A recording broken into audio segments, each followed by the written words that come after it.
শুরু করিতেছি মহান আল্লাহর নামে, যিনি পরম করুণাময় এবং অত্যন্ত দয়ালু। প্রকৃতি আমাদের এলাকার অনেক কিছু দিছে।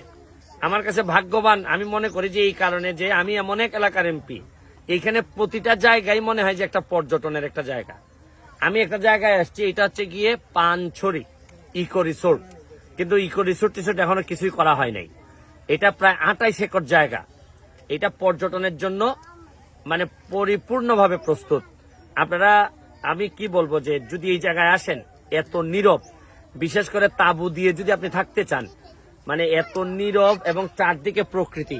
আপনি দেখেন যে প্রকৃতিটার একটু দেখাও ভালো করে। হ্যাঁ দেখাও, এখানে সূর্যাস্তটা দেখাও। হ্যাঁ আস্তে আস্তে দেখাও আর একটু। হ্যাঁ হ্যাঁ আপনারা দেখেন, এই যে এই সাইডটা দেখেন, ওই যে এবং ওই পাশটাতেই কিন্তু আপনি আবার ওই পাশটাতেই দেখেন চা বাগান।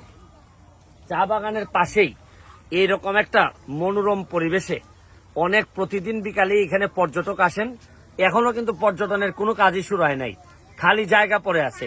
খালি জায়গাতেই যে কি সম্ভাবনা। আমি এই ভিডিওর মাধ্যমে এমপি হিসাবে সরকারি অথবা প্রাইভেট যারাই ইনভেস্ট করতে চান পর্যটনে, আমি আপনাদেরকে দাওয়াত দিব যে আসেন, দেখে যান আমাদের এলাকায়। এটা হচ্ছে গিয়ে চুনারঘাট উপজেলার 5 নম্বর ইউনিয়নের জায়গাটার নাম হচ্ছে গিয়ে পানছড়ি ইকো রিসোর্ট। এটা বলেই সবাই চিনে, এবং মাত্র 1 কিলোমিটার রাস্তা, যেটা এখনো এই ইটসলিং আছে। এটা আমি এমপি হিসাবে আগামী কয়েক মাসের মধ্যে এই জায়গাটা পাকা করে দিব।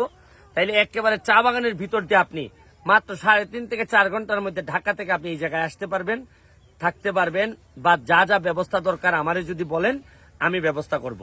আমি এখানে একজন পর্যটক আসছেন, তার সাথে একটু কথা বলতে চাই। হ্যাঁ ম্যাডাম একটু আসেন প্লিজ। হ্যাঁ হ্যাঁ হ্যাঁ ম্যাডাম, আপনি তো ঢাকা থেকে আসছেন, এখন দেখতেছেন, এটা কেমন লাগতেছে একটু যদি বলতেন। জায়গাটা তো আসলে অত্যন্ত আকর্ষণীয়, আর নিজের দেশ এমনিতেই মায়া বেশি, আর দেশ বিদেশ ঘোরার কারণে তো আসলে অনেক কিছু যখন আমরা দেশের বাহিরে দেখি তখন ভিতরে একটা আফসোস তৈরি হয়, কেন যে আমার দেশে নাই কেন, আমার দেশে কখন হবে।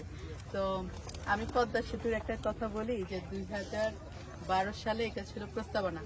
প্রস্তাবনাটা যখন পাশ হয় 2022 সালে ওইটা ছিল বাস্তবতা। তো 12 সালের যেটা ছিল প্রস্তাবনা, 22-এ সেটা ছিল হচ্ছে বাস্তবতা। আপনি যে স্বপ্নটা দেখছেন এই চুনারুঘাট মাধবপুর নিয়ে, বা এই এরিয়াতে এসেই যখন বলতেছিলেন যে এখানে অনেকগুলা তাঁবু দিয়ে খুব চমৎকার একটা রিসোর্টের মতো একটা ব্যবস্থাপনা, আসলে তো জায়গাটা অসাধারণ। কিন্তু আমি জানি যে এই যে আপনার স্বপ্ন, তারপর যদি এটা মানে প্রস্তাবনা আকারে পাশ হয়, এটাও একটা সময়ের আবর্তে এটাও বাস্তবতা হবে পদ্মা সেতুর মতোই। কিন্তু আমার আপনাকে একটা কথা বলার, আপনি আপনার আম্মুকে বলবেন সেজন্য আপনার জন্য এই বলে দোয়া করে আপনার জন্য বার্ধক্যজনিত স্বাভাবিক মৃত্যু হয়।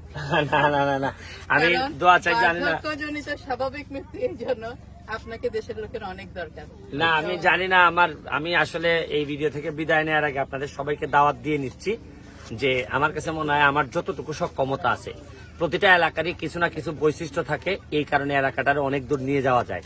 আমার আশেপাশে যে ছেলেগুলো আছে, বাচ্চাগুলো আছে, আপনারা দেখতেছেন, এদেরকে অর্থনৈতিকভাবে দাঁড় করানো এমপি হিসাবে আমার দায়িত্ব। আমি যদি এখানে একটা পর্যটনের একটা ভালো কিছু করতে পারি, তো এই এলাকার মানুষগুলো অর্থনৈতিকভাবে সমৃদ্ধ হবে। এদের এই 4 লাখ টাকা 5 লাখ টাকা খরচ করে সৌদি আরব যাওয়া লাগবে না, কুয়েত যাওয়া লাগবে না। নিজের দেশে বসেই আপনারা জানেন যে আমার এলাকায় ফেসবুক ব্যবহার করে এখন হাজার হাজার ডলার আমাদের ছেলে মেয়েরা ইনকাম করতেছে। ভাই আমরা কি ছোট্ট একটা আইকিউ টেস্ট করবো যে এইখানে পর্যটন নগরী হলে কিভাবে এইখানকার অধিবাসীরা আর্থিকভাবে বেনিফিটেড হবে, ওনাদেরকে এই বিষয়ে কোনো ধারণা আছে কিনা? না, এখনো পুরোপুরি আসলে এই এলাকার মানুষ এখনো বুঝে উঠতে পারে নাই, অল্প অল্প করে বুঝে উঠতে পারবে। দেখেন কক্সবাজার শুধু সমুদ্র থাকার কারণে এই এলাকার মানুষ অর্থনৈতিকভাবে অনেক উপরে চলে গেছে। তো এটা একটা স্বাভাবিক, এখানেও যদি আপনি পর্যটক নিয়ে আসতে পারি, দেখবেন এই এলাকার মানুষের ভাগ্য বদলাই দিতে পারবো। আমি জন্মের পরে আমার যে এলাকাটা পাইছিলাম, অথবা এমপি হিসাবে শপথ নেওয়ার সময় যে এলাকা পাইছিলাম, আমি মৃত্যুর আগে এর চেয়ে ভালো একটা এলাকা রেখে যেতে চাই। শুধু এলাকা না, আমার চেয়ে আরো যোগ্যতা সম্পন্ন মানুষ আমি এলাকায় রেখে যেতে চাই। তাতে আমার মৃত্যু অনেক বেশি শান্তিপূর্ণ হবে, সার্থক হবে। আজকের মতো বিদায় নিচ্ছি পানছড়ি থেকে, পানছড়ি ইকো রিসোর্টের জায়গা থেকে। ভালো থাকবেন, সুস্থ থাকবেন।